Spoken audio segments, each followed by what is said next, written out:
Hello friends, नमस्कार। मेरा नाम संजय है और इंडियन रिएक्शन में आपका स्वागत है। तो फ्रेंड्स, आज हम जिस टॉपिक पे रिएक्शन देने वाले, वीडियो बहुत ज़्यादा खास होने वाला है क्योंकि चाइना का जो प्रोपोगेंडा है बहुत ज़्यादा फैल रहा है। तो उसने आज एक बहुत बड़ा क्लेम किया है। तो क्लेम ये है कि उनका जो J-20 है, उसने अकेले एक J-20 ने 17 सुकोई 30 जो है उनको हरा दिया है, वो जो एक्सरसाइज कर रहे हैं उसमें। तो पूरा वीडियो क्या है वो तो देखने के बाद ही समझ में आ जाएगा। उससे पहले ये जो वीडियो है वो इंडियन डिफेंस न्यूज़ चैनल का है। मैं भी इस चैनल का बहुत बड़ा फ़ैन हूँ। तो फ्रेंड्स, इनके चैनल को भी सब्सक्राइब करिए और मेरे चैनल को अब तक आपने सब्सक्राइब नहीं किया तो प्लीज़ चैनल को सब्सक्राइब करिए, वीडियो को लाइक करिए और साथ में बेल आइकन है उसको प्रेस करिए। तो पहले वीडियो देखेंगे दोस्तों, बातें बाद में करेंगे। तो लेट्स स्टार्ट।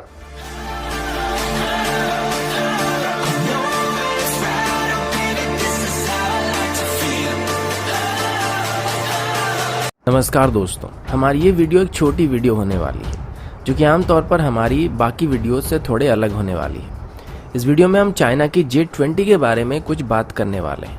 ये बात आप सबको पहले से ही पता होगा, जब से भारत और चाइना के बीच लाइन ऑफ एक्चुअल कंट्रोल में तनाव बढ़ा है तब से ग्लोबल टाइम मीडिया कम और एक मिलिट्री एडवर्टाइजमेंट चैनल के तौर पर ज़्यादा काम कर रहा है। और वैसे भी ये चाइना की फॉरेन मिनिस्ट्री के स्पोक पर्सन की तरह रिएक्ट करता है। रेगुलर बेसिस पर ये प्रोपेगेंडा वीडियो बनाते जाते हैं, लेकिन अभी उन्होंने एक अजीबोगरीब क्लेम किया है। चाइना के मुताबिक J-20 को अभी रियल डॉग फाइट में चाइना के अलग अलग फाइटर के साथ पिट किया गया था, जिसमें एक सिंगल J-20 ने अकेले ही 17 अलग अलग फाइटर्स को मार गिराया था। ये कैसे हुआ और किस कंडीशन में ये पूरा का पूरा एक्सरसाइज कंडक्ट किया गया था, उसके बारे में भी अभी हम डिटेल में बात करने वाले हैं। सबसे पहले तो जब से भारत को राफेल जेट मिलना शुरू हुआ है तो इंडियन एयरफोर्स के फॉर्मर चीफ VS धनोआ जी ने यह बताया था कि J-20 इनका मुकाबला नहीं कर सकता है।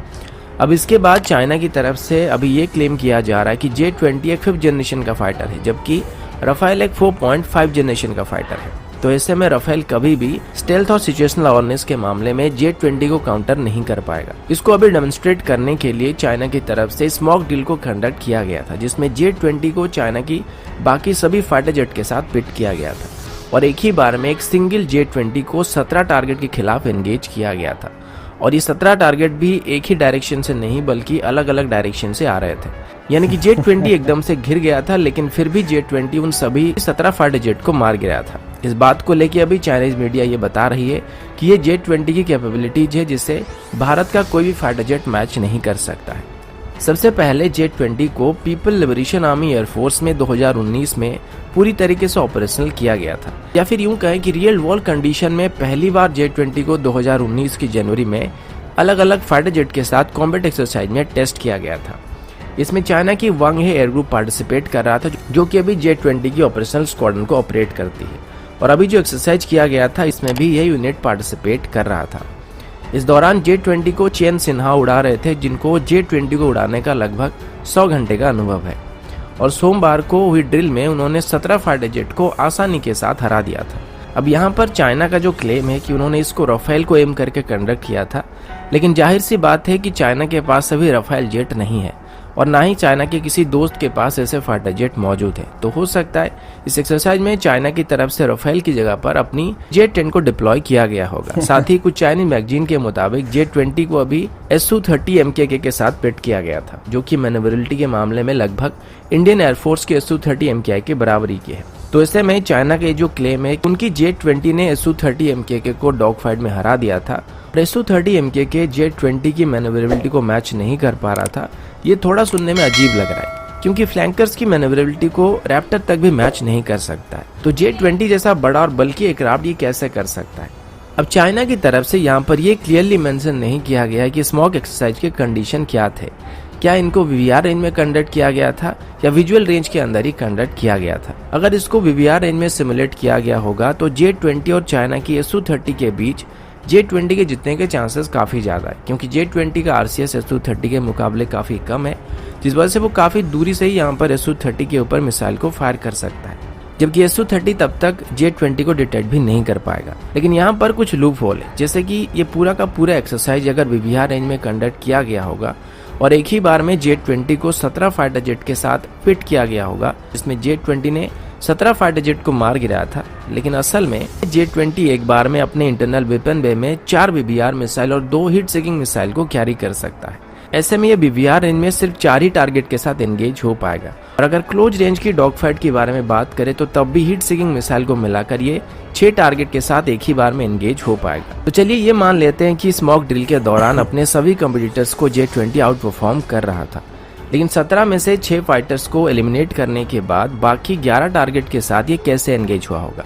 अब सब बोलेंगे कि गन के साथ एंगेज हुआ होगा, लेकिन J-20 में इंटरनल गन मौजूद नहीं है और ना ही अभी इसमें कोई मिसाइल बचा है। तो J-20 ने यहाँ पर किस तरीके से बाकी बचे 11 टारगेट को एलिमिनेट किया होगा, ये रात सिर्फ ग्लोबल टाइम की तरफ से ही बताया जा सकता है। अब दूसरे कंडीशन के बारे में बात करते हैं। एक और पॉसिबिलिटी ये है कि ये जो 17:0 का किल रेशियो J-20 ने हासिल किया था, ये एक ही ड्रिल के दौरान नहीं बल्कि 17 अलग अलग ड्रिल के दौरान हासिल किया गया था। यानी कि एक ही बार में J-20 को किसी एक ही फाइटर जेट के साथ एंगेज किया जा रहा था और यही प्रोसेस 17 बार दोहराया गया था।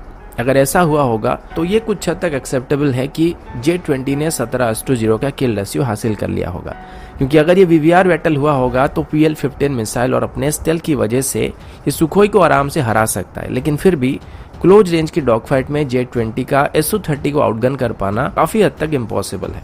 यहाँ पर ग्लोबल टाइम की रिपोर्ट के मुताबिक इस मॉक ड्रिल के दौरान J-20 हेवीली आउट नंबर था, यानी कि J-20 को मल्टीपल टारगेट के साथ एंगेज किया गया था और 17 टारगेट के साथ ही इसको एक ही बार में एंगेज किया गया था, जो कि मल्टीपल डायरेक्शन से J-20 पर हमला करने के लिए आ रहे थे। तो यहाँ पर फिर से वही पैराडॉक्स दोबारा चालू हो जाता है कि ये कैसे पॉसिबल है। ये सब बातें एक ही तरफ इशारा करता है कि J-20 को लेकर ये जो बातें बताई जा रही है, ये चाइना की तरफ से एक फेक प्रोपेगेंडा फैलाया जा रहा है और ग्लोबल टाइम की तरफ से हर बार की तरह इसको फैलाने में मदद किया जा रहा है। तो दोस्तों अभी के लिए इतना ही, मिलता हूँ आपसे अगले वीडियो में, तब तक के लिए जय हिंद, वंदे मातरम।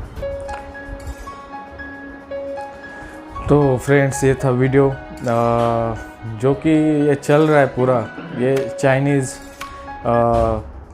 ग्लोबल टाइम का गेम है।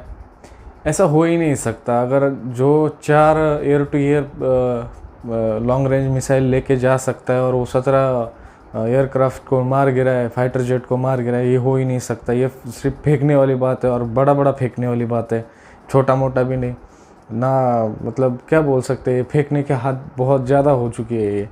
और जो चाइनीज़ सुकोई 30 है और इंडियन सुकोई 30 है, इसमें बहुत ज़्यादा फ़र्क है। नाम सुकोई 30 है पर फ़र्क बहुत ज़्यादा है, क्योंकि इंडियन सुकोई जो है वो इंडिया ने अपने हिसाब से मॉडिफाई किया हुआ है और चाइनीज़ जो सुकोई है वो रशियन एक्सपोर्ट वर्जन है, वो सुकोई है। पहली बात तो एक है। और इंडिया ने इधर इंडिया में जब आया सुकोई, उसके बाद भी उसमें बहुत ज़्यादा मॉडिफिकेशन किया है। चाइनीज़ बहुत सारे पार्ट है इंडियन सुकोई में, अदर कंट्रीज़ के भी बहुत सारे पार्ट है। जो इंडिया को सबसे बेस्ट लगता है वर्ल्ड में, सुकोई में सबसे बेस्ट है, वो इंडिया उसमें पार्ट यूज़ करता है। तो इंडियन सुकोई और चाइनीज़ सुकोई की तुलना नहीं हो सकती। इंडियन सुकोई कहीं ज़्यादा बेटर है चाइनीज़ सुकोई से।